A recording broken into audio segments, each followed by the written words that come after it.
Ports देख लिया, cyclic code देख लिया, ठीक है, और आपका बीसीएच कोड देख लिया, आरएस कोड देख लिया। तो ये 4 कोड्स आपने देख लिए कैसे हम लोग एरर करेक्शन एंड डिटेक्शन करते हैं, ठीक है। तो नेक्स्ट जो कोड है आपका कन्वोल्यूशनल कोड। तो ये इसमें और उसमें क्या अंतर है, पॉइंट ये देखते हैं, ठीक है। तो पहले जो आप देखते थे कि आपका जो है जैसे कि एन बिट कोड वर्ड है, एन बिट यदि कोड वर्ड है तो उसमें के बिट मैसेज था। जब भी मैं लीनियर कोड्स वगैरह या साइक्लिक कोड्स देखता था तो हर एक जैसे मान लीजिए एक साइक्लिक एक लीनियर कोड है 1011, तो इसका स्पेसिफिक कोड वर्ड बनेगा, जैसे 1011 मैसेज हो गया प्लस इसका पैरिटी बिट दैट इज 111। मान लीजिए पैरिटी बिट 11 है और ये आपका मैसेज बिट हो गया, ठीक है। तो हर एक बिट का कोड वर्ड था, हर एक इनपुट का कोड वर्ड था। कहने का मतलब जैसे मान लीजिए मैं इसको नेक्स्ट करता हूँ, मान लीजिए 1111 करता हूँ, तो इसके लिए कोड वर्ड क्या होगा, 111 मैसेज हो गया और जो पैरिटी बिट हो गया मान लीजिए 101 है पैरिटी बिट, ठीक है। तो हर एक मैसेज का कोड वर्ड था पहले वाले केस में। क्लियर है। हम लोग क्या करते थे, n माइनस के पैरिटी बिट इंट्रोड्यूस करते थे और उसको फिर सेंड कर देते थे। तो जो भी आपका इंफॉर्मेशन था, जो भी आपका कोड वर्ड था, वो एक तो इंफॉर्मेशन पे डिपेंड करता था that is message bit as well as the n minus k bit जो आपका पैरिटी बिट, ठीक है। डायरेक्टली डिपेंड करता था क्या मैसेज है और क्या पैरिटी, डायरेक्टली डिपेंडेंट मतलब हर एक मैसेज का एक यूनिक कोड वर्ड रहता था, ठीक है। लेकिन कन्वेंशनल कोड में क्या है, जो भी मतलब अगर हम लोग देखें जो बाकी के जो कोड्स उसमें देखें कि प्रेजेंट जो भी प्रेजेंट कोड है वही जो भी प्रेजेंट मैसेज है उसी के अनुसार जो आपका प्रेजेंट क्या है आपका कोड वर्ड है, ठीक है। जैसा आपका मैसेज बिट रहेगा वैसे हिसाब से कोड वर्ड रहेगा। लेकिन चाहे वो साइक्लिक कोड है या बीसीएच कोड है चाहे आरएस कोड है, लेकिन अभी जो नेक्स्ट अपना कन्वोल्यूशनल कोड है उसमें एक तो आपका जो आउटपुट है जो कि एन आउटपुट वो डिपेंड के मैसेज पे तो इनपुट डिपेंड कर ही रहा है एज वेल एज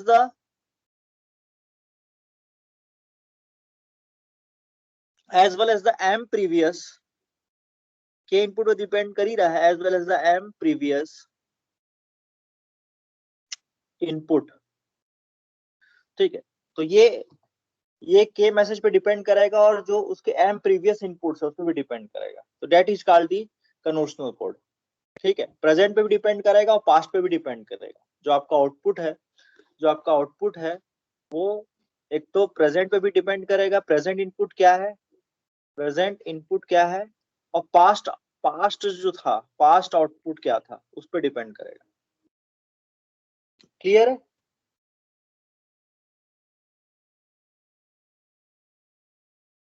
क्लियर है यहां तक, ठीक है। पास्ट इनपुट पे और प्रेजेंट इनपुट दोनों पे डिपेंड करेगा। क्लियर है ये चीज सभी को। Yes sir. अब देखो ये पॉइंट ये होता है कि प्रीवियस इनपुट्स को सेव करना होगा, प्रीवियस इनपुट्स क्या थे उसको सेव करना होगा। मान लीजिए एम प्रीवियस इनपुट पे डिपेंड कर रहा है, ठीक है। जो आपका आउटपुट है it depends upon the present input that is K bit comma plus past previous inputs,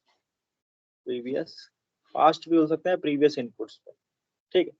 तो एम प्रीवियस इनपुट पे डिपेंड कर रहा है एज वेल एज दी के प्रेजेंट इनपुट पे डिपेंड कर रहा है।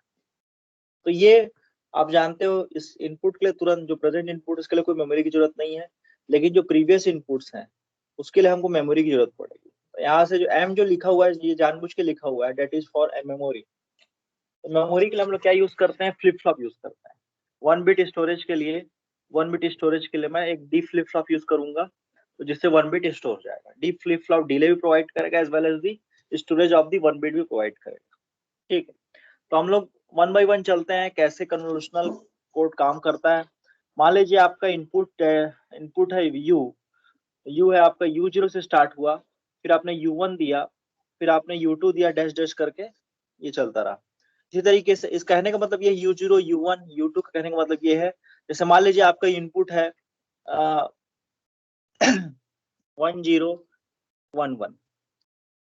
तो सबसे पहले जो आपका सिस्टम में जाएगा वो 1 जाएगा, सबसे पहला सिस्टम 1 जाएगा, फिर सेकंड में 0 जाएगा, फिर थर्ड में 1 जाएगा, और फोर्थ में 1 जाएगा। तो ये that is called U0 U1 U2। सबसे पहले 1 फिर 0 फिर 1, मतलब सीरियली इनपुट, जो आप लोगों ने शिफ्ट रजिस्टर में पढ़ा होगा, सीरियल इनपुट सीरियल आउटपुट, वही वाला केस है। ठीक है, सीरियल इनपुट होगा सीरियल आउटपुट होगा। ठीक है, तो सबसे पहला बिट पहले गया, फिर सेकंड बिट, फिर थर्ड बिट, फिर फोर्थ बिट। इसी तरीके से V देख लेते हैं, V को भी ले लेते हैं, कंसीडर कर लेते हैं, that is first bit is V0। ठीक है, first output, V1 is the second output, फिर V2 third output, dash dash करके इस तरीके से आउटपुट होगा। ठीक है, तो कैसा काम करेगा? तो सीधी सी बात है, आउटपुट से इनपुट जाने के लिए हमको गेन की जरूरत पड़ेगी, मतलब जनरेटर मैट्रिक्स की जरूरत पड़ेगी। ठीक है, आउटपुट यदि V है और इनपुट यदि U है, तो हमको जनरेटर मैट्रिक्स की जरूरत पड़ेगी। तो ये जनरेटर जो है पॉलिनोमियल यहाँ पे कैसे काम करता है वो देखते हैं। ठीक है, तो यहाँ पे मान लीजिए, क्योंकि आउटपुट आपका m प्रीवियस इनपुट पे डिपेंड करता है, तो मैं क्या कर रहा हूँ, total number of m memory unit लगा रहा हूँ, मतलब m डी फ्लिप फ्लॉप लगा रहा हूँ। ठीक है, m मेमोरी यूनिट है, या फिर बोल सकते हैं इसको m, यहाँ पे कितने मेमोरी यूनिट है, यहाँ पे 4 यूनिट, मतलब 4 फ्लिप फ्लॉप है, that is D flip flop, that is D flip flop, delay flip flop या फिर डेटा फ्लिप फ्लॉप, जो कि एक बिट स्टोर करेगा। अब यहाँ से मैं इनपुट दे रहा हूँ U, और यहाँ से मैं आउटपुट ले रहा हूँ कन्वोल्यूशनल करके। ठीक है, यहाँ से आउटपुट ले रहा हूँ V। ठीक है,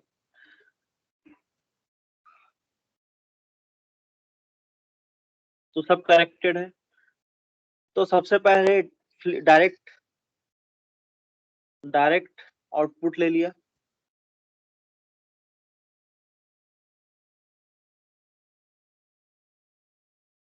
ठीक है, उसके बाद विथ सम 1 सेकंड के बाद, जैसे मान लीजिए यहाँ पे बीट 0 है, तो 1 सेकंड के बाद जो है ये यहाँ पे 0 आ जाएगा। ठीक है, तो प्रीवियस इनपुट को कंसीडर करके आउटपुट ले रहा हूँ, तो दैट इज लाइक दिस।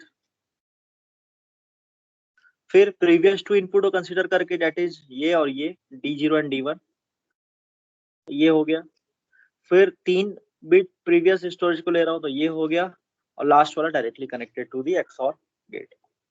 ठीक है, तो इसको लिख रहे हैं हम लोग G0 G1 G2 G3। Clear हो रहा है? और लास्ट वाला जो कनेक्टेड है वो G4। तो हर एक फ्लिप फ्लॉप से एक बिट जनरेट हो रहा है, that is G0 G1 G2 G3 and G4। यहाँ तक क्लियर है? सर्किट क्लियर सभी को? Yes sir. ठीक है, अगर मैं G0 G अगर एक तरीके से स्विच है, तो स्विच मैं आपको दिखा देता हूँ।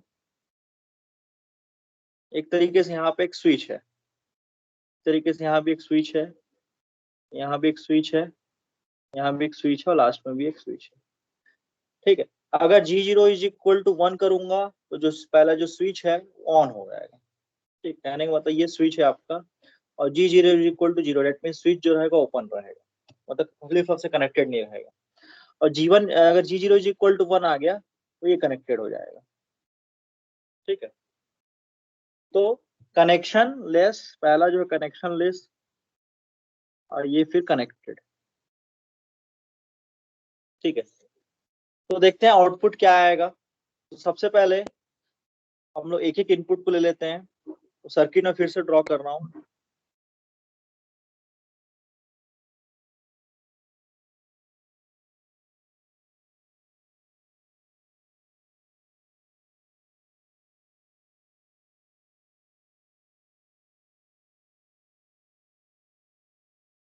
ये आपका सर्किट है, और आउटपुट जो है V, और इनपुट यहाँ से U। ठीक है, तो सबसे पहला इनपुट आप क्या दोगे? सबसे पहला इनपुट आप दोगे U0।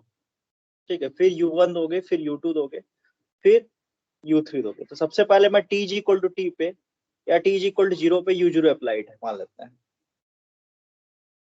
ठीक है, और इनिशियली जो है फ्लिप फ्लॉप का जो आउटपुट है, इनिशियली जो फ्लिप फ्लॉप इन रीसेट कंडीशन, मतलब जो फ्लिप फ्लॉप का आउटपुट होगा रीसेट कंडीशन में, जो कहने का मतलब ये हुआ जो फ्लिप फ्लॉप का आउटपुट है वो जीरो है, वहां पे क्या है, जीरो है। डेट मीन्स इसको मैं रेड कलर से दिखा रहा हूँ, डेट मीन्स यहाँ पे भी जीरो हो गए, यहाँ पे भी जीरो हो गए, यहाँ पे भी जीरो हो गए, यहाँ पे भी जीरो हो गए, ठीक है।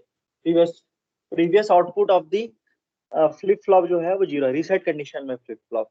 जैसे ही आप U0 दोगे तो आप देख रहे हैं U0 जो है डायरेक्टली G0 से कनेक्टेड है, ठीक है। तो आउटपुट क्या आ जाएगा, बाकी सब तो जीरो हो गए, तो यहाँ से क्या हो गया, output V is equal to U0, ठीक है। और ये जीरो से कनेक्टेड है G0 प्लस बाकी सब क्या है, जीरो है, बाकी सब आउटपुट्स क्या है, जीरो। तो ये जीरो हो गया, सेकंड जीरो, ये थर्ड एंड फोर्थ, तो 4 जीरो है। ये चीज क्लियर हो रहा है कि नहीं? अच्छा, ये पॉइंट है कि U0 इंटू G0 क्यों किया, ठीक है, तो इसको समझ लेते हैं। मान लीजिए मेरा इनपुट, मान लीजिए यहाँ पे 1 होता, ठीक है, और ये G0 एक स्विच है, ठीक है। तो आउटपुट क्या होता है यहाँ पे, output is nothing but, output दो आउटपुट हो सकते हैं, अगर G0 क्या हो, ऑफ कंडीशन में रहो, मतलब G0 जीरो हो ऑफ कंडीशन में, ठीक है, स्विच क्या ऑफ कंडीशन में, तो आउटपुट क्या आएगा, जीरो आएगा। और यदि आप बात करें आउटपुट की वैल्यू 1 कब होगी, जब स्विच क्या होगा, ऑन होगा, डेट मीन्स G0 की वैल्यू क्या होगी, 1 होगी, ऑन, ऑन कंडीशन में ऑन है।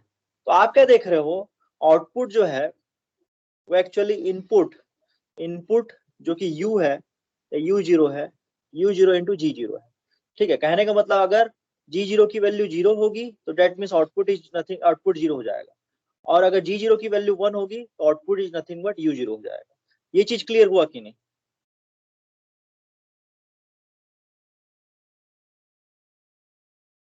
ये चीज क्लियर हो गया सभी को? Yes sir. थोड़ा फास्ट पढ़ा रहा हूँ क्या? आप क्या देख रहे हो कि सीधा सीधा स्विच पे डिपेंड कर रहा है। अगर स्विच ऑन है, अगर मैं इस इक्वेशन को ध्यान से देखूं, अगर स्विच ऑन है तो डेट मीन्स U0 हो जाएगा, आउटपुट क्या हो जाएगा, U0, मतलब जो तार है डायरेक्टली कनेक्ट हो जाएगा, यहाँ से U0 निकला और ये V0 के इक्वल हो गया, V के इक्वल। अगर स्विच ऑन के केस में, डेट मीन्स स्विच जो है ऑन, स्विच ऑफ के केस में आउटपुट क्या हो जाएगा, जीरो होगा, मतलब ये क्या हो जाएगा, ओपन सर्किट। तो ये जो इनपुट है वहां आउटपुट तक पहुंच ही नहीं पाएगा, ये जो इनपुट है वो आउटपुट तक पहुंच ही नहीं पाएगा, देयर इज नो कनेक्शन, तो कनेक्शन लेस हो गया। तो कनेक्शन लेस हो गया मतलब जो इनपुट U था वो V तक पहुंच नहीं पाया, डेट मीन्स आउटपुट क्या है, जीरो हो गया। तो इस वजह से हम लोग क्या करते हैं, हम लोग जो पहला आउटपुट है जिसको मैं V0 लिख रहा हूँ, तो V0 is equal to U0 into G0, पहला आउटपुट जो आ गया V0 is equal to U0 into G0। अब क्या होगा, जब आप T is equal to T की तरफ बढ़ोगे, T is equal to T पे, ठीक है, तो जैसी flip flop T is equal to T पे क्या होगा, फ्लिप फ्लॉप का जो इनपुट था, फ्लिप फ्लॉप का जो भी इनपुट था वो आउटपुट में चल देगा, ठीक है, विथ टाइम T, ठीक है।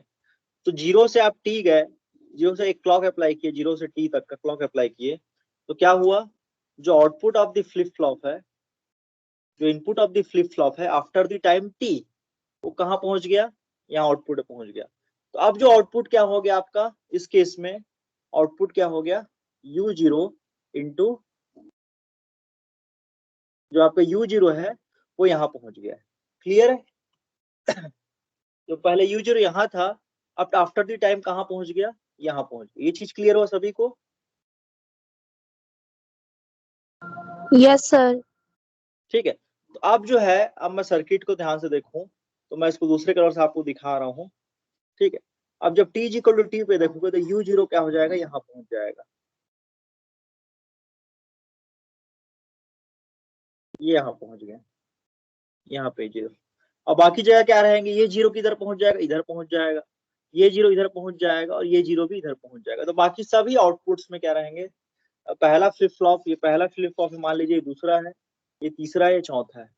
तो दूसरा तीसरा चौथा फ्लिप फ्लॉप में अभी भी जो है आउटपुट जीरो ही है, लेकिन पहला फ्लिप फ्लॉप का जो आउटपुट अब क्या हो गया, U0 हो गया after the time T, after the time T जो है, अब पहले फ्लिप फ्लॉप का जो आउटपुट हो गया U0, ठीक है। तो हम लोग देखते हैं अब देखिए अगर आप ध्यान से देखें, अब इस पे इनपुट क्या आ जाएगा, सेकंड इनपुट U1 आ जाएगा। अब जो है सेकंड इनपुट U1 आ जाएगा, ठीक है। तो आप क्या देख रहे हो, U1 यहाँ पे आ गया और U0 उधर खिसक गया, ठीक है। तो अब जो आउटपुट का इक्वेशन होगा, अब देखिए आपका G0 जो है U1 से कनेक्टेड है और जो G1 है वो U0 से कनेक्टेड है। G1 जो है U0 से कनेक्टेड है, तो यहाँ से आउटपुट का इक्वेशन आ गया, आउटपुट का इक्वेशन आ गया, ठीक है। अब देखिए ध्यान से देखिए, तो U0 U1 यहाँ पे आ चुका है और U0 यहाँ पहुंच चुका है, ठीक है, यहाँ शिफ्ट हो चुका है, ठीक है। तो आप क्या देख रहे हो कि U0 G0 से कनेक्टेड है और U0 G1 से कनेक्टेड है, बाकी सब में आउटपुट क्या है, 0। तो यहाँ से आउटपुट आ गया, आउटपुट ये आ गया U1 G0 plus U0 G1। ये क्लियर हो गया सेकंड इक्वेशन, सेकंड आउटपुट मतलब ये क्लियर हो गया सभी को।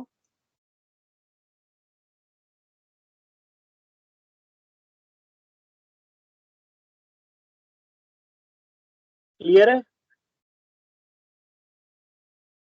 Yes, sir. ठीक है। अब देखिए फिर से ये लास्ट बता देता हूँ, ये फ्लिप फ्लॉप 4 फ्लिप फ्लॉप लगा दिए हैं, ठीक है। तो पहले यहाँ पे अब जो time is equal to 2t पे देखोगे तो यहाँ पे क्या पहुंच गया था, अब यहाँ पे U1 था, वो ये U1 यहाँ पे आ जाएगा, तो यहाँ पे U1 हो गया। अब यहाँ पे नेक्स्ट जो है U0 पहुंच जाएगा, यहाँ का 0 यहाँ पहुंच जाएगा और यहाँ का 0 यहाँ पहुंच जाएगा, ठीक? इस तरीके से अब आप क्या देख रहे हैं, अब जो नेक्स्ट U2 है वो कुछ यहाँ से आ जाएगा, नेक्स्ट बिट U2 यहाँ से आ गया, ठीक है, नेक्स्ट बिट यहाँ से आ गया। तो आप क्या देख रहे हैं, U2 जो है G0 से कनेक्टेड है, U1 G1 से कनेक्टेड है और U0 G2 से कनेक्टेड है। तो यहाँ से आउटपुट आ गया आपका V2 is equal to U2 into G0 plus U1 into G1 plus U0 into G2। तो ये इक्वेशन क्लियर है सभी को? Yes, sir. ठीक है। तो हम लोग डायरेक्टली सोचते हैं ये एक्चुअली हो क्या रहा है। तो G0 G1 G2, तो अब जो नेक्स्ट होगा जब आप V3 निकालोगे तो यहाँ पे U3 आ जाएगा, U3 आ जाएगा, U3 आ जाएगा जो कि G0 से कनेक्टेड हो जाएगा। U2 आगे बढ़ जाएगा, date is U2 into G1, U1 आगे बढ़ जाएगा, date is U1 into G2, और ये U0 और आगे बढ़ जाएगा, date is U0 into G3। तो इस तरीके से हो गया, ठीक है। और सबसे ये पहला, फिर U3 हो गया, फिर V4 निकालूंगा, तो V4 में पहला बिट U4 आ गया जो कि G0 से कनेक्टेड है, U3 शिफ्ट हो जाएगा, date is U3 into G1, फिर U2 अगला शिफ्ट हो जाएगा, U2 इंटू G2, फिर U1 अलग शिफ्ट हो जाएगा, date is U1 into G3, और ये U0 फिर शिफ्ट हो जाएगा, date is U0 into G4, ठीक है। तो इस तरीके से जो आपके चारों बिट्स हैं अब वो आ चुके हैं, अंदर आ चुके हैं, ठीक है। चारों बिट्स से जो आपका U0 U1 U2 और U4 था वो आ चुका है। 5 बिट है U0 से U4 तक, 5 बिट्स आपके अंदर आ चुके हैं और 5 आउटपुट्स आपको मिल चुका है, ठीक है। तो आप क्या देख रहे हो, आप क्या देख रहे हो, एक तो कन्वोल्यूशनल कोड में जो कन्वोल्यूशनल कोड आपका क्रिएट हो रहा है, जैसे मान लीजिए ये एक बिट है, ये एक आउटपुट क्रिएट हो रहा है V4, तो V4 U4 पे तो डिपेंड कर रहा है, प्रेजेंट इनपुट पे। U4 जो है प्रेजेंट इनपुट पे तो डिपेंड कर रहा है, दैट इज प्रेजेंट इनपुट, लेकिन एज वेल एज वो पास्ट इनपुट पे भी डिपेंड कर रहा है। तो ये U3 U2 U1 और U0 ये पास्ट इनपुट्स हैं, ठीक है। तो आपका जो कन्वोल्यूशनल कोड क्रिएट कैसे होगा, आपका पास्ट इनपुट पे भी डिपेंड करेगा as well as the present input पे भी डिपेंड करेगा। तो ये चीज क्लियर हुआ कि नहीं? Yes, sir. ठीक है। अब आप ये देखिए, इस इक्वेशन को एक तो आप समझ के लिख सकते थे, इस इक्वेशन में अगर आप ध्यान से देखें तो इसके जो बेस में लिखा हुआ है वो एक्चुअली हो क्या रहा है, देखते हैं। तो मैं कोई भी इक्वेशन लिखता हूँ, जैसे ये कोई इक्वेशन ले रहा हूं मैं, ये u2, तो u2 का जो बेस है वो u0 और g0 के बेस के प्लस के इक्वल है। तो 2 + 0, 1 + 1 that is 2 and 0 + 2 that is 2। एक तो ये बात हो गई। जैसे u3 है तो आप क्या देख रहे हो, 3 + 0 that is 3, 2 + 1 that is 1, 3, 1 + 2 that is 3, 0 + 3 that is 3। ठीक है, तो ये हो गया v3। तो सम ऑफ दी जो उसके बेस है उसके इक्वल। ठीक है, और आप क्या देख रहे हो कि इसमें अगर हम लोग डायरेक्टली लिखें तो एक तो g0, ठीक है, g1 ये फिक्स है आपका, g0 g1। फिर ये हो गया आपका, मान लीजिए g0 g1 g2 and g3 and g4। इसी तरीके से g0 g1 g2 g3 and g4, g0 g1 g2 g3। तो ये तो हमेशा कनेक्टेड रहेगा, तो मैं इसको उसी तरीके से लिख रहा हूँ, जो g है वो हमेशा कनेक्टेड रहेगा इनपुट से। तो अगर हम लोग बात करें u0 की, जो पहला आउटपुट है v0, तो v0 क्या होना चाहिए, सम जो होना चाहिए वो 0 होना चाहिए। मतलब यहाँ पे क्या आ सकता है, u0 आ सकता है।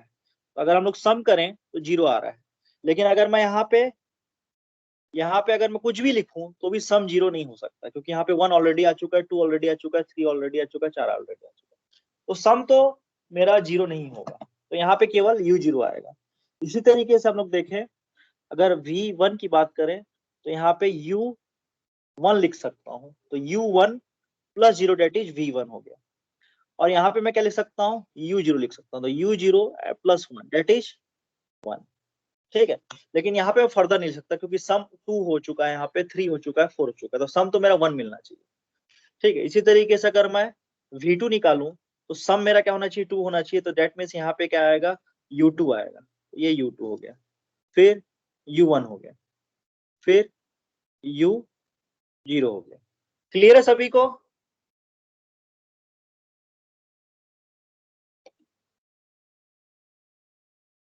क्लियर है? Yes sir.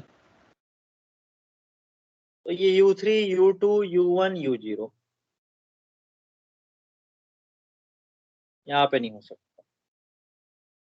हाँ, ये u0 सम ऑफ 3 आ गया, और कम नहीं कर सकते। इसी तरीके से v4 हो गया, u4 u3 u2 u1 and u0। तो एक तो ये केस हो गया। ठीक है, तो इसी इक्वेशन को जनरलाइज टर्म में लिख रहा हूँ। जनरलाइज टर्म में अगर हम सोचें तो ये इक्वेशन एक्चुअली में वीजे अगर मेरे को निकालना है, कोई भी आउटपुट निकालना है, तो वो क्या होगा आपका, यूजे इंटू क्या होगा, g0। तो सम 0 दिख रहा है आपको। फिर uj -1 g1, सम आपको अभी भी j दिख रहा है। फिर आप नेक्स्ट कीजिए, uj -2 g2 plus uj -3 g3। ठीक है, डैश डैश करके।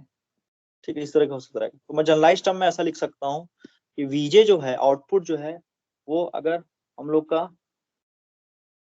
4 मेमोरी है यदि, तो r is equal to 0 to 4 uj -r gr।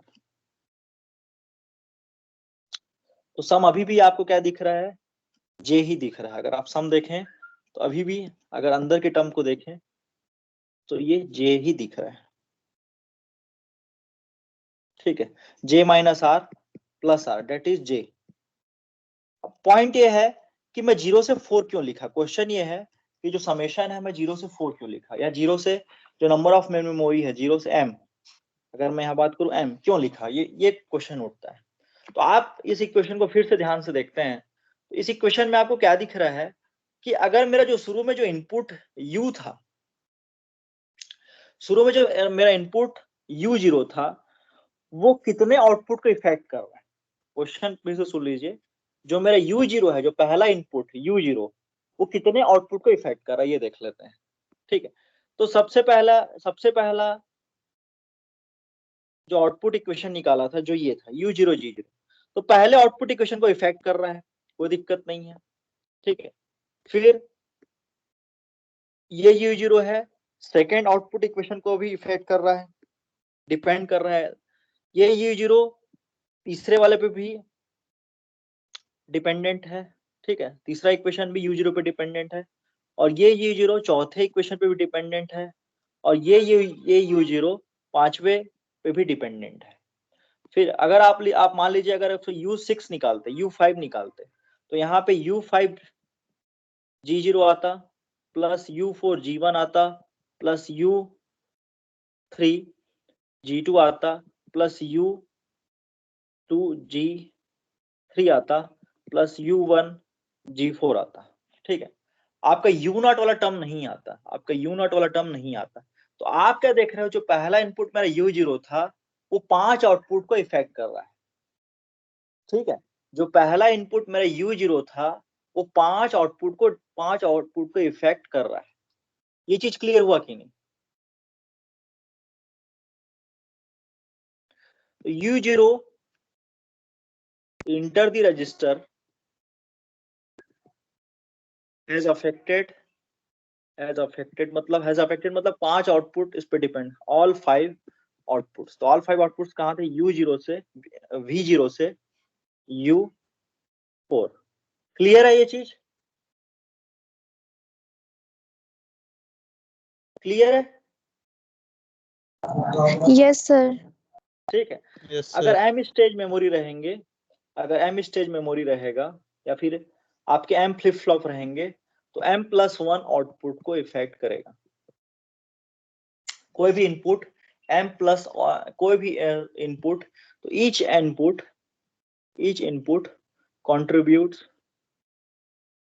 contributes M+1 output, ठीक है। कोई भी इनपुट M+1 आउटपुट को इफेक्ट करेगा। तो आप क्या देख रहे थे, जैसे अभी मैं नेक्स्ट इक्वेशन निकाला था, ये U5, तो U5 में देखिए अभी U1 दिख रहा है, तो ये U1 6 आउटपुट को इफेक्ट किया, मतलब 5 आउटपुट इफेक्ट किया, ठीक है। 5 आउटपुट इफेक्ट किया, जो कि कहां से स्टार्ट हुआ था? U1 से स्टार्ट हुआ था, V1 से स्टार्ट हुआ था ये।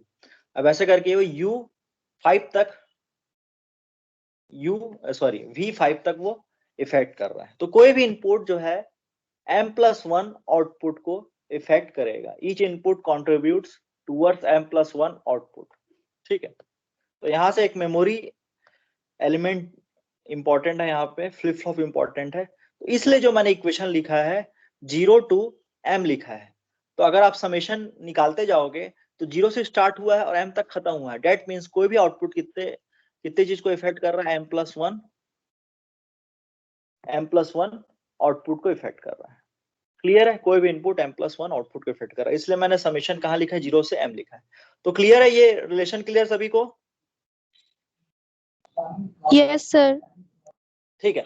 अब बात करते हैं, मान लीजिए ये तो इनिशियली कंडीशन तो 0 था, इनिशियली फ्लिप फ्लॉप क्या था? रीसेट कंडीशन में था या फिर 0 था, ठीक है। तो मान लीजिए 0 नहीं होता, तो इस केस में ये इक्वेशन क्या दिखता? मान लीजिए मैं एक इक्वेशन लिखता हूँ, जैसे कि ये इक्वेशन लिखा है, V0 का इक्वेशन लिखता हूँ। तो सबसे पहले VJ लिख देता हूँ फिर से दोबारा, summation R is equal to 0 to M UJ minus R GR, ठीक है। अगर हम लोग इस इक्वेशन को लिखो V0 लिखें, V0 पहला आउटपुट निकालें, पहला आउटपुट क्या होगा? मान लीजिए हमारे पास चार मेमोरीज हैं, तो डेट मीन्स U, J की वैल्यू 0 है, डेट मीन्स 0 माइनस R की वैल्यू 0। तो सबसे पहले R की वैल्यू 0 किया तो G0 आ गया, फिर R की वैल्यू चेंज होते जाएगी, ठीक है। तो ये इक्वेशन को मैं ऐसा लिखता हूँ आप लोगों को समझाने के लिए, V0 is equal to summation R is equal to 0 to 4 U0 minus R GR। तो R की वैल्यू पुट करते जाइए बस, तो that means U0 G0 plus U-1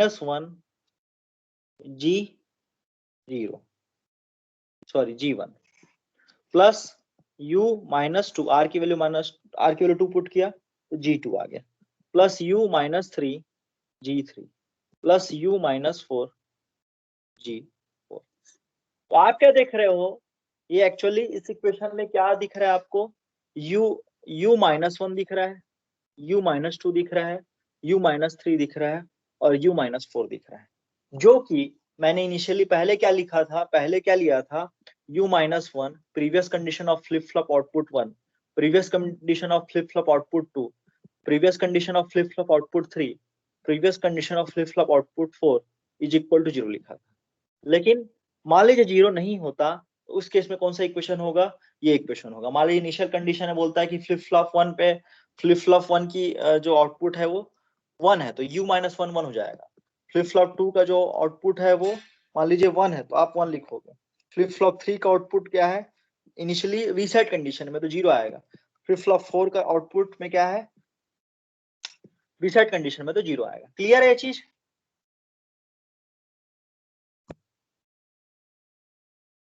clear है इक्वेशन?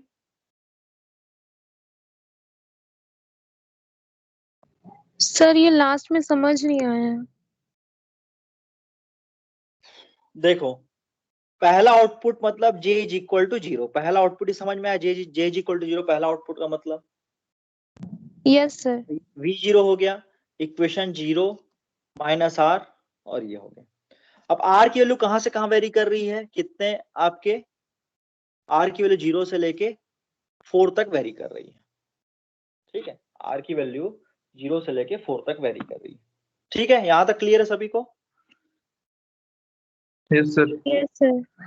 ठीक है, अब r की वैल्यू पुट करते जाओ, यहाँ पे r इज इक्वल टू 0 है, यहाँ पे r इज इक्वल टू 1 है, यहाँ पे r इज इक्वल टू 2 है, यहाँ पे r इज इक्वल टू 3 है और यहाँ पे r इज इक्वल टू 4 है। बस वही कर रहा हूं मैं, ठीक है। और ये u -1 एक्चुअली क्या बता रहा है, जो हम लोग 4 फ्लिप फ्लॉप ड्रॉ किए थे ना, ये 1 flip flop, 2 flip flop, 3 flip flop है, चौथा फ्लिप फ्लॉप, तो ये वाला जो आउटपुट है u -1 है, प्रीवियस कंडीशन। ये वाला जो है previous condition of the u -2, ठीक है। u -3 previous condition of flip flop 3 and u -4 is the previous condition of the flip flop 4। तो इनिशियली हम लोग क्या लिए थे जब क्वेश्चन बना रहे थे सबसे पहले, तो u -1, u -2, u -3 और u -4 को मैं रीसेट कंडीशन में ले रहा था। समझ में आया ये चीज?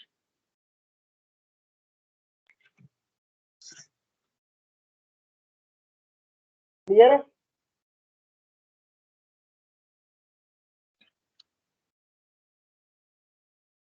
क्लियर है?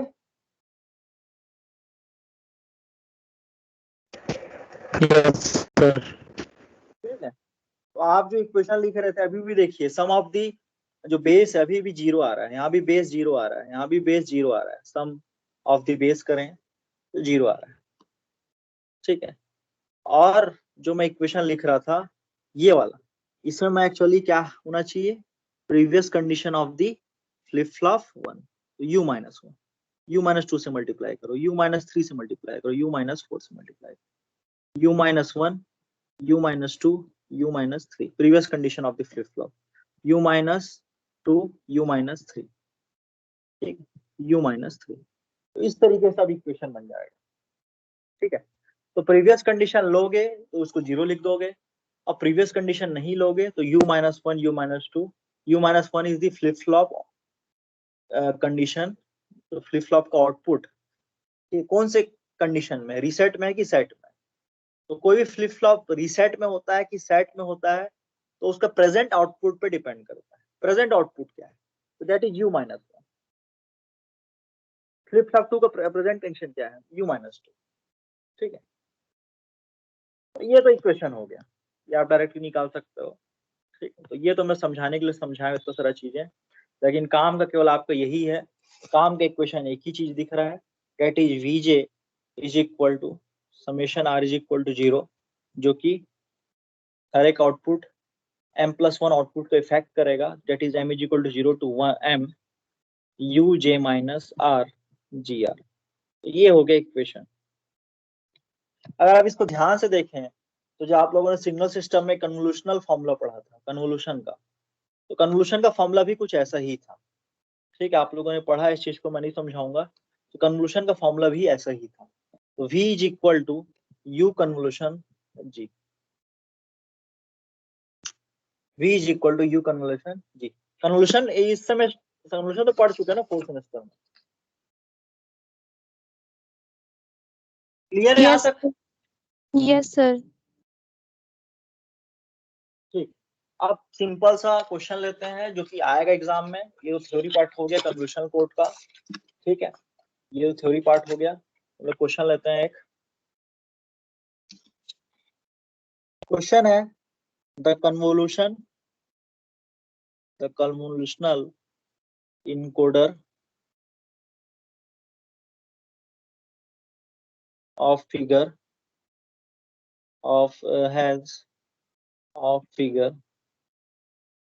has the following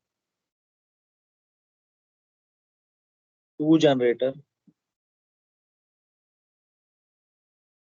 sequence, each of length 3, each of length क्या है 3 है, ठीक है।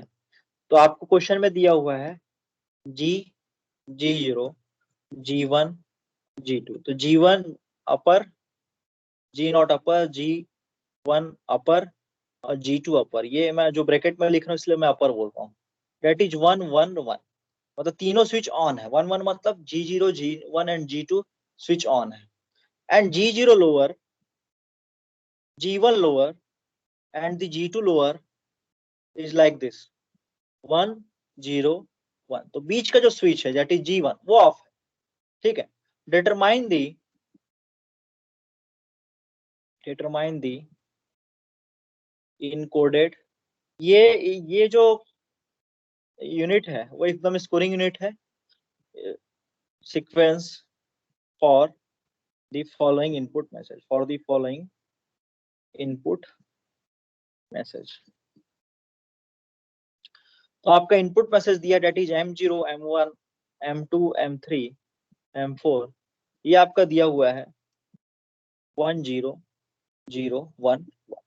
तो ये आपका इनपुट है 1 0 1 1, मतलब पहले 1 आएगा, फिर 0 आएगा, फिर 0 आएगा सीरियली इन, फिर 1 आएगा सीरियली इन, फिर 1 आएगा, 1 0 0 1 1, ठीक है। G0 जनरेटर जो आपका ये अपना मॉडुलो 2 ऑपरेशन जो है, जो सर्किट है वो ऊपर का दिया हुआ है और नीचे का दिया हुआ है, ठीक है। मैसेज लेंथ 3 दिया हुआ है तो आपको दिख भी रहा है, डेट इज 3 लेंथ का मैसेज है, that is sorry 3 generator sequence is sequence of 3 length, ठीक है। 3 लेंथ का दिया हुआ जनरेटर पॉलिनोमियल आपका 1 1 1 एंड 1 0 1, ठीक है। सर्किट भी आपको दिया हुआ है क्वेश्चन में, तो हम लोग देख लेते हैं। सर्किट क्वेश्चन में दिया है ऐसा, फ्लिप फ्लॉप 1, फ्लिप फ्लॉप 2, ठीक है।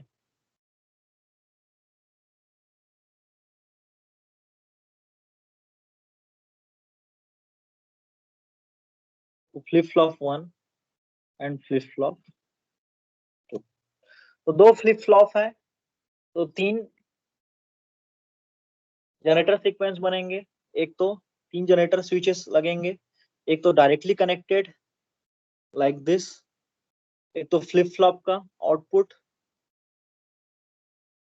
ठीक है, एक तो फ्लिप फ्लॉप 2 का आउटपुट, ठीक है। तो इस तरीके से 3 आउटपुट्स हो गए। इसका XOR ऑपरेशन, ये जो आएगा आउटपुट, पहला आउटपुट आ गया, ठीक है। अब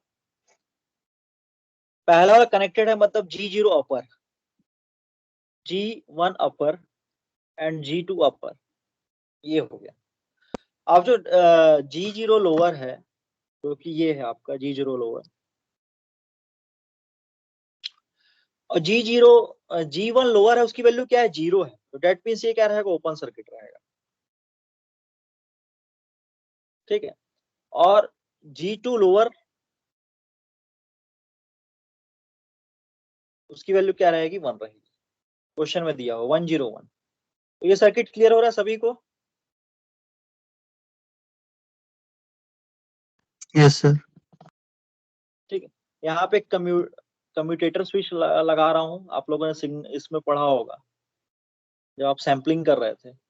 तो कम्यूटेटर स्विच मतलब पहले एक आउटपुट खुलेगा फिर दूसरा आउटपुट खुलेगा, कम्यूटेटर स्विच। एक तरीके से ये मल्टीप्लेक्सर है, पहले 1 को लेगा फिर 2 को लेगा, फिर 1 को लेगा फिर 2 को लेगा टाइम के साथ। ठीक है, तो पहले 1, आपके पास 2 आउटपुट है, तो V1 पहला आउटपुट और दूसरा नीचे वाला आउटपुट। क्लियर है? क्वेश्चन क्लियर है सभी को? Yes Yes, sir. तो सबसे पहले बिट क्या आ जाएगा? M0, दैट इज ये पहला बिट आ गया M0। फिर जाएगा आपका M1 जाएगा, फिर M2 जाएगा, फिर M3 जाएगा और फिर M4 जाएगा। इनिशियली कुछ अगर वैल्यू नहीं दी जाएगी तो हम initial condition of the flip flop क्या लेंगे? 0 लेंगे, रीसेट कंडीशन में फ्लिप फ्लॉप। ठीक है, तो हम लोग फॉर्मूला लिख देते हैं। तो फॉर्मूला क्या होगा? मान लीजिए मैं आउटपुट को x से रिप्रेजेंट करता हूँ, तो जो x1 होगा, x1 अपर जो होगा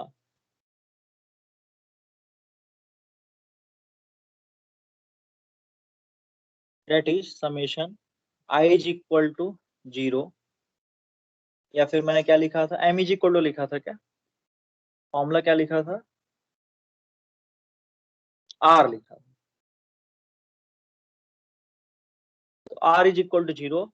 तो कितने मेमोरी हैं आपके? 2 मेमोरी है। कितने मेमोरी हैं? 2 मेमोरी है, एक फ्लिप फ्लॉप 1 है, एक फ्लिप फ्लॉप 2 है। तो that means r is equal to 0 to r is equal to 2। ठीक है, समेशन क्या होना चाहिए आपका? समेशन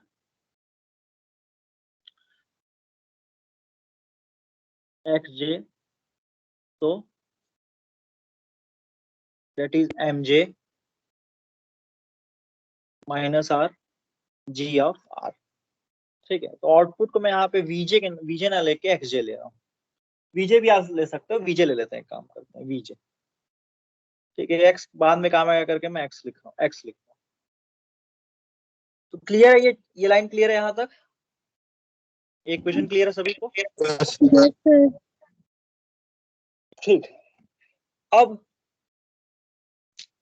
इस फॉर्मूला को भूल जाओ, अब डायरेक्टली अपना दिमाग लगाओ। x0 पहला आउटपुट दैट इज क्या हो सकता है? पहला आउटपुट क्या हो सकता है?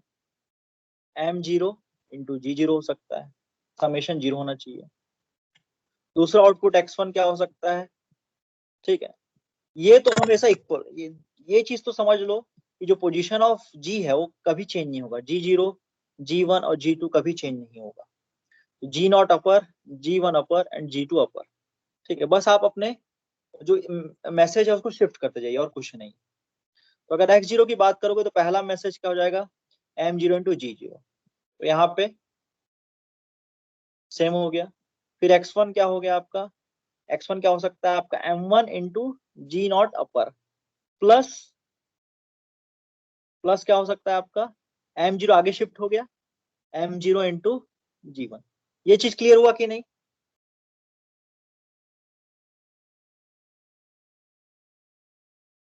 क्लियर है yes, सभी को? Yes sir.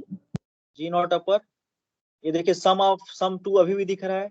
यहाँ पे m1 g1 करूंगा तो भी सम 1 दिखेगा, और सम ऑफ द बेस जो है अगर मैं इसको फिर आगे कर दूं, m0 को फिर आगे कर दूं, तो m0 इंटू g2 हो जाएगा।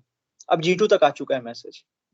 ठीक है, फिर x3 निकालते हैं, तो m3 into g01 present input plus m2 आगे बढ़ जाएगा तो m2 इंटू g1 अपर प्लस m1 आगे बढ़ जाएगा तो m1 इंटू g2 अपर। अभी भी सम 3 दिख रहा है आप लोग को। फिर x4 निकालेंगे आप, तो m4 g0 अपर प्लस m3 आगे बढ़ गया g1 अपर। ठीक है, और फिर m2 आगे बढ़ गया तो m2 g2 अपर। अभी भी सम आपको 4 दिख रहा है। और x5 जो हो गया आपका m5 g0 अपर प्लस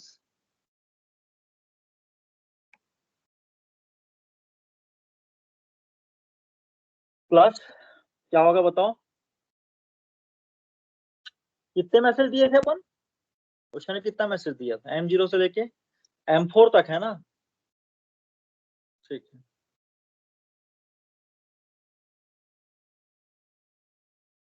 तो M4 हो गया और M5 तो है नहीं। अब बताओ अब क्या होगा? X5 आएगा कि नहीं आएगा बताओ?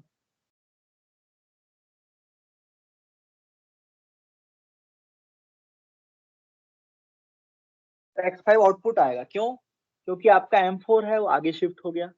तो डेट मीन्स अब जो आपका इनपुट है जो कि M5 है, M5 का क्वेश्चन में नहीं दिया, डेट मीन्स वो 0 है। आप कोई भी इनपुट नहीं दे रहे हो। X5 निकालने के लिए आप कोई भी इनपुट नहीं दे रहे हो, तो डेट मीन्स ये 0 है। तो ये M4 आगे बढ़ गया, तो M4 इंटू G1 अपर प्लस M3 इंटू G2 अपर। और जो लास्ट वाला हो गया X6, तो आपका मैसेज X6 भी नहीं आ रहा है, M6 भी नहीं आ रहा और M5 भी नहीं आ रहा है, दोनों 0 है। तो M4 आगे शिफ्ट होगा, तो that is M4 into G2 upper. Clear है? और X7 आ सकता है कि X7 नहीं आ सकता, क्यों? क्योंकि M7 मैसेज नहीं आ रहा है, वो भी 0 है, और M6 भी 0 है और M5 भी 0 है। तो डेट मीन्स तीनों का जब G से मल्टीप्लाई करोगे तो 0 आ जाएगा। तो केवल कहां तक आएगा? X6 तक ही आएगा। क्लियर है यहां तक सभी को? Yes sir.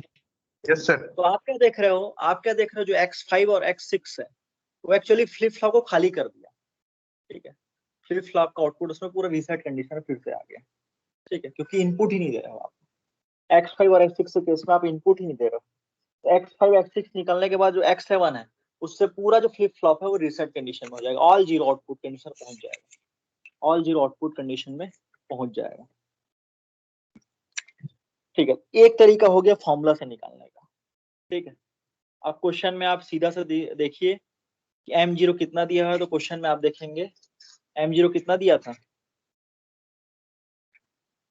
1 दिया था क्या? हाँ 1, और G0 की वैल्यू 1 है, तो 1 इंटू 1 क्या आ गया आपका? 1 आ गया।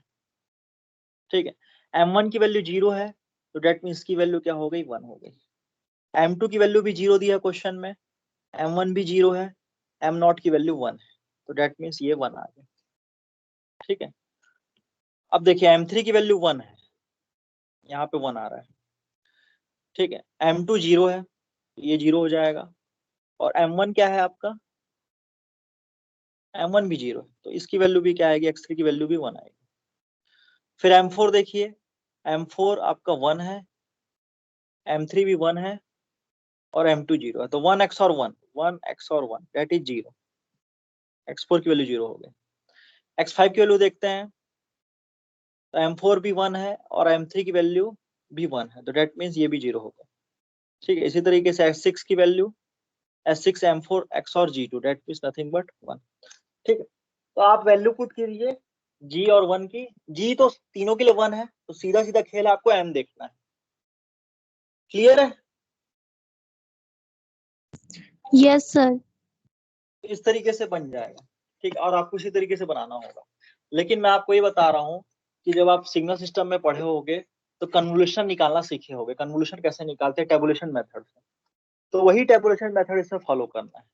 टेबुलेशन मेथड से मैं आपको सिखा रहा हूँ। तो आपका देखिए, एक तो ये आपका,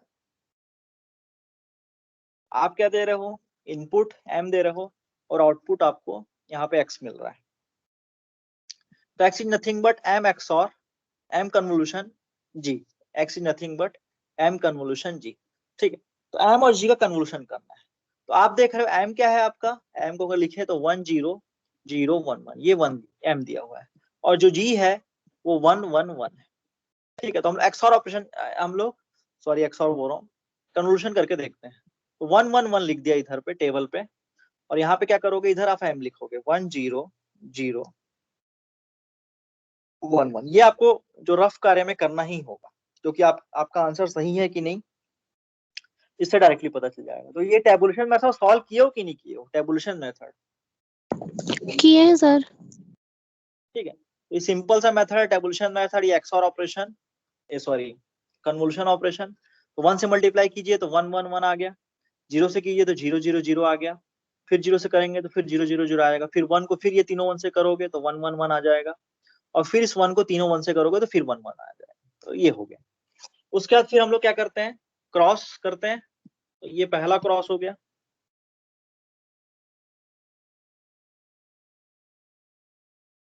ये हो गया, फिर दूसरा, फिर तीसरा मिल जाएगा, फिर चौथा आउटपुट मिल जाएगा, पांचवा आउटपुट, छठवां आउटपुट, और ये सातवां आउटपुट। ठीक है, तो पहला आउटपुट को मैं किससे रिप्रेजेंट करता हूँ, डेट इज x0 अपर से। तो क्या दिख रहा है आप लोग को, 1 दिख रहा है, दिख रहा है सभी को। दूसरा आउटपुट x1 अपर, दूसरा आउटपुट क्या दिखेगा, 1 XOR 1 करोगे, क्या करोगे, 1 XOR 0, तो कितना दिख गया आपको, 1 XOR 0, दैट मीन्स 1 दिख गया सभी को। और तीसरा वाला क्या होगा, 0 XOR 0 XOR 1, कितना आएगा बताओ, x2, 1 कितना आ गया आपका 1 आ गया, क्लियर है। चौथा वाला देखिए, 1 XOR 0 XOR 0, तो that means x3 is equal to क्या दिख गया आपको, क्या दिख गया, x3 इज इक्वल टू 1। चौथा वाला देखिए, 1 XOR 1 XOR 0, x4 upper is equal to 1 आ गया, 0 आ गया, 1 XOR 1 इज 0। फिर x5 देखिए, तो 1 XOR 1 इज नथिंग बट 0, तो यही चीज आ रहा था, मेरा आंसर क्या आ रहा था, यही आ रहा था। क्लियर है। Yes sir. तो ये शॉर्टकट फॉर्मूला किसी भी बुक में नहीं दिया हुआ है, या मैं खुद अपने दिमाग लगा के निकाला है। ठीक है, कन्वोल्यूशन बोला, वैसे ही मैंने टेबुलेशन मेथड अप्लाई किया तो मेरा आंसर आ गया। ठीक है, और अगर आप इस ध्यान से इसको देखो तो ये एक्चुअली वही चीज हो रहा है। अगर मैं इसको G0, G1 और G2 लिखूं, और इसको M0, M1, M2, M3 and M4 लिखूं, तो जो पहला इक्वेशन होगा वो M0 XOR M0 into G0 होगा, दूसरा वाला M1 into G0 date is ये वाला, और M1 इंटू G1। तो इस टेबल को भी देख के आप डायरेक्टली निकाल सकते हो। ठीक है, तो एक बार बहुत फटाक से करूंगा मैं, G0, G1 and G2, M0, M1, M2, M3 and M4। तो जो पहला इक्वेशन होगा that is like this, M0 and G0, ये पहला हो गया। दूसरा equation M1 into G0 plus M0 into G1, ये दूसरा इक्वेशन हो गया। फिर तीसरा इक्वेशन देखिए, M2 इंटू G0 प्लस क्या होगा,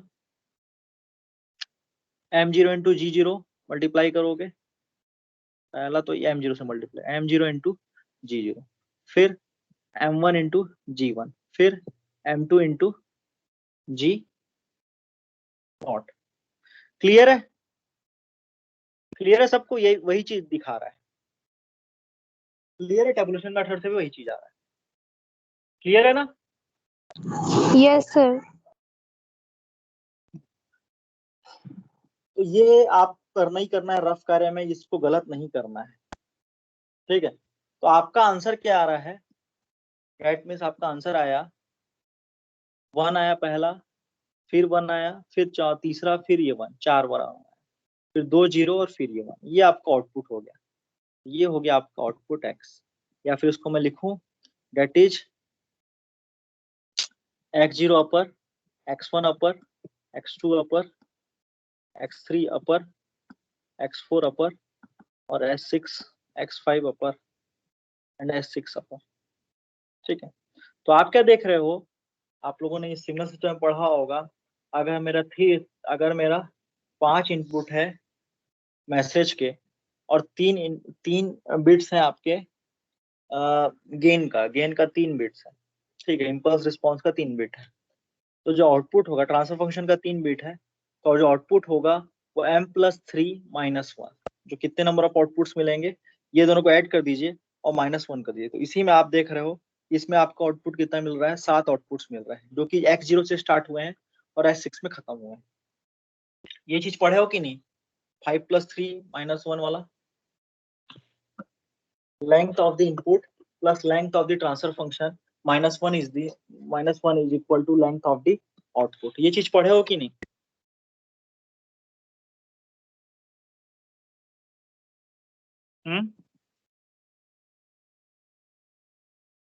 जल्दी बताओ।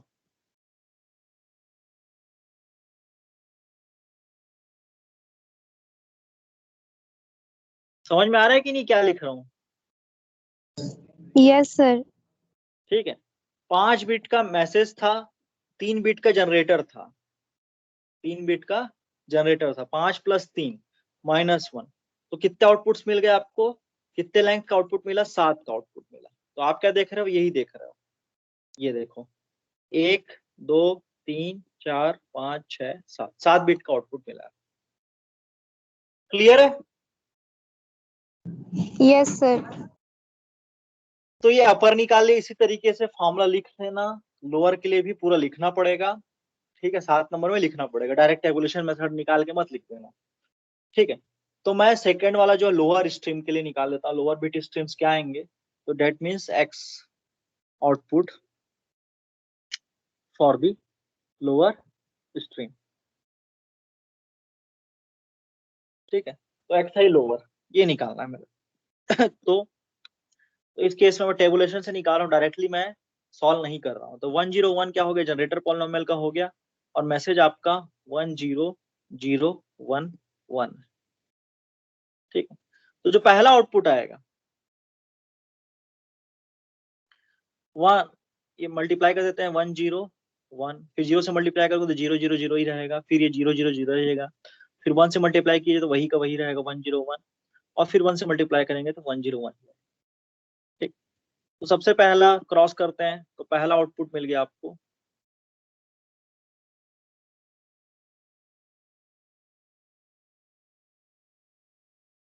पहला आउटपुट क्या मिल गया आपको? 1। दूसरा आउटपुट क्या मिला आपको? 0। तीसरा output 0 XOR 0 XOR 1, that means 1। चौथा output 1 XOR 0 XOR 0, that means 1। पांचवा आउटपुट जो है आपका 1 XOR 0 XOR 0, डेट मीन्स 1। और चौथा सेकंड लास्ट 1 और 0 का XOR 1 हो गया, और लास्ट वाला क्या है आपका 1। ये क्लियर हो गया सभी को? Yes sir. Output for the lower bit stream is equal to xi, पहला 1 0 1 1 1 1 1, खाली 1 ही 1 दिख रहा है, ठीक। तो ये हो गया output for the lower string. अब हम लोग क्या देख रहे थे जब सर्किट सॉल्व कर रहे थे, जब सर्किट को हम लोग देख रहे थे, तो कम्यूटेटर सर्किट क्या करता है? पहले वाले आउटपुट को लेगा, पहले वाले 1 को लेगा, आउटपुट को लेगा दैट इज x1, फिर नीचे वाले को लेगा। समझ रहे हो? क्लियर है? ये कैसे लेगा? पहले आउटपुट को लिया x0 अपर, फिर x0 लोअर, फिर दूसरे वाला आउटपुट लिया x1 upper and x1 lower, ठीक है। फिर तीसरे वाले को लिया x2 upper and x2 lower, फिर x3 अपर, x4 लोअर, फिर x5 अपर। ये चीज क्लियर हो रहा है कि नहीं? Yes sir. ठीक है। तो आप क्या करोगे इसको, फिर जो फाइनल आउटपुट है, तो फाइनल आउटपुट सीक्वेंस दोनों को मिला के बनाओगे, मतलब दूध में पानी मिला के बना रहे हो।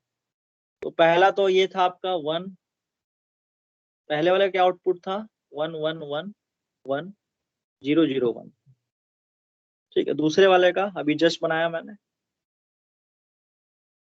1 0, बाकी सब 1 0 1 2 3 4 5, ठीक है। टोटल 7 बिट होने चाहिए।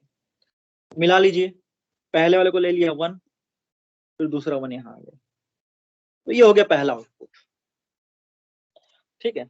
ये आपको हो गया encoded convolutional code, encoded convolutional code, ये हो गया। फिर दूसरा देखिए, ये 1 यहाँ आया और फिर ये 0 यहाँ आया, तो 1 0। फिर तीसरा वाला देखिए, ये 1 यहाँ आया, फिर ये 1 यहाँ आया, तीसरा हो गया म्यूटेटर सर्किट का आउटपुट। फिर चौथा वाला देखिए, 1 यहाँ आया, ये 1, पांचवा 0 और ये तो 1 ही है, तो ये 1, फिर छठवा 0 और फिर ये 1 है, तो ये 1, और लास्ट वाला 1 1। क्लियर हो रहा है सभी को? Yes sir. तो आप क्या देख रहे हो, ये कन्वोल्यूशनल इनकोडर, ये है आपका कन्वोल्यूशनल इनकोडर। ठीक है, आपका मैसेज बिट क्या था, 1011 मैसेज बिट था जो कि 5 बिट का था। अब आपका कन्वोल्यूशनल इनकोडिंग से जैसे ही हम लोगों ने कन्वोल्यूशनल इनकोडर सर्किट में डाला, जो कन्वोल्यूशनल कोड जो बना है, कन्वोल्यूशनल जो कोड बना है वो 14 बिट का बना है। आप कितने बिट का बन गया, ये 14 बिट का बन गया। That is called the encoding process in the convolutional encoder। ठीक है, तो अब हम लोगों ने इनपुट देख लिया, इनपुट ऐसा सॉल्व किया जाता है, और इसको जो हम लोग बोलते हैं टाइम डोमेन रिस्पॉन्स बोलते हैं, टाइम डोमेन अप्रोच। इसको, ये जो अप्रोच हमने निकाला है that is time domain approach. उसको टाइम डोमेन अप्रोच क्यों कहते हैं ये मैं नेक्स्ट क्लास में बताऊंगा, और इसके बाद हम लोग फ्रीक्वेंसी डोमेन अप्रोच भी देखेंगे। टाइम डोमेन अप्रोच आप लोग देख सकते हो, अगर नहीं भी पता होगा, अगर मैं इसको अगर मैं इसका क्या बोलना चाहिए, सिग्नल ड्रॉ करूं, तो ये टाइम डोमेन में ही ड्रॉ कर सकता हूं। तो ये तो 1 हो गया, फिर ये 0 हो गया, फिर ये 0 हो गया, फिर ये 1, ठीक है, डिस्क्रीट सिग्नल, और ये फिर ये 1। तो आप क्या देख रहे हो, टाइम डोमेन में ये हम लोग का जो बीट है वो टाइम डोमेन सिग्नल में मैंने ड्रॉ किया है, टाइम डोमेन में ये ड्रॉ किया है। ठीक है, क्लियर है? तो आउटपुट भी टाइम डोमेन में ही आ रहा है। और जो इक्वेशन लिखा है that is Vj is equal to m is equal to 0 to number of memories, that is r is equal to 0 to m uj minus r gr। तो ये जो इक्वेशन है, आप जो कन्वोल्यूशन आपने पढ़ा होगा, तो ये इक्वेशन है actually time domain equation, time domain equation का ही ये इक्वेशन है। ठीक है, टाइम डोमेन का ही इक्वेशन है। तो ये अप्रोच क्या हो गया आपका, टाइम डोमेन अप्रोच हो गया। तो 5 बिट को हमने किसमें कितने में कन्वर्ट कर दिया, 14th बिट में कन्वर्ट कर दिया। तो क्लियर है सभी को, कन्वोल्यूशनल इनकोडर क्लियर है सभी को?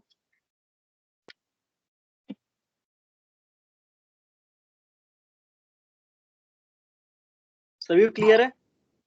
Yes sir. तो सचिन है क्या?